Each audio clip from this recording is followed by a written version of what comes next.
The Annascaul Pudding Company was established in 1916 as a shop, a general shop, by my granduncle Eileen Ashe, who returned from America, returned immigrant, opened the shop with his wife Ella, and from that time pudding was made. They ran it up until the 1950s, and then it was taken over by my father and my mother, and they continued the tradition of pudding and butchering and general grocer, and they kept it going then until the 1990s, at which stage I took it over for my sins and continued again with the pudding as a sideline or nearly a hobby, because we were butchering, we were shopkeeping, we were selling meat on the road, and I just kept this thing going and oftentimes thought about giving it up, and then thought about it again and concentrated a bit more on the pudding and found there was demand for it and more demand, and approached a couple of local shops and they took it off us. All along we've concentrated on quality, and the black pudding recipe has never changed from the time I got it from my mother and from the time she got it from Michael F. So that it's cake based. That would be because of where we're from, I think, because it's unique to Kerry and West Kerry as well. Dingle used to have a couple of pudding producers, but not anymore, where everything was made in cakes. We make it in cakes. We never filled it in rings, and we just always made it in cakes, cut it into squares, and steam cooked it. That's the way it was always done. All the ingredients are local for the most part. It's fresh blood, always fresh blood.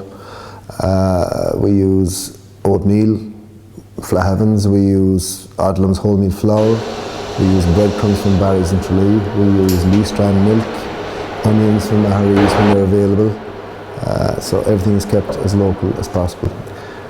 If you were to ask me what's our favourite product, I think it would be the black pudding, because it's been the one that's there from the start.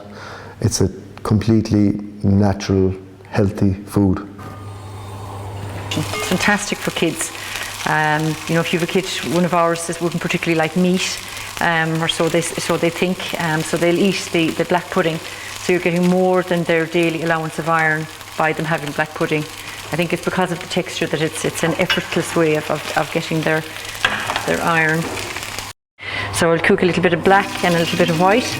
And the black is lovely and moist. It's been steam cooked already, so it actually is a cooked product. You could spread it on your brown bread or on your toast and have it as is. So it really just needs to go on a hot pan, a quick flash in a hot pan, just to get it nice and crusty, crispy on the outside. Ashes of Annascaul is 100 years old this year.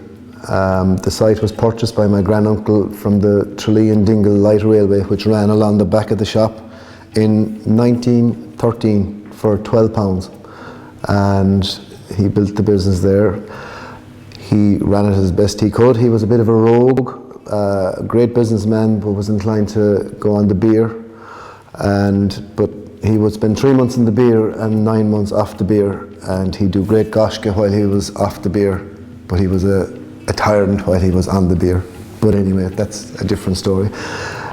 Both my parents are still alive. My mother will be 90 this year, my father will be 89. Really proud that the business is still going. I think it's very important in rural Ireland these times that we try and keep small businesses, small shops open as best we can, because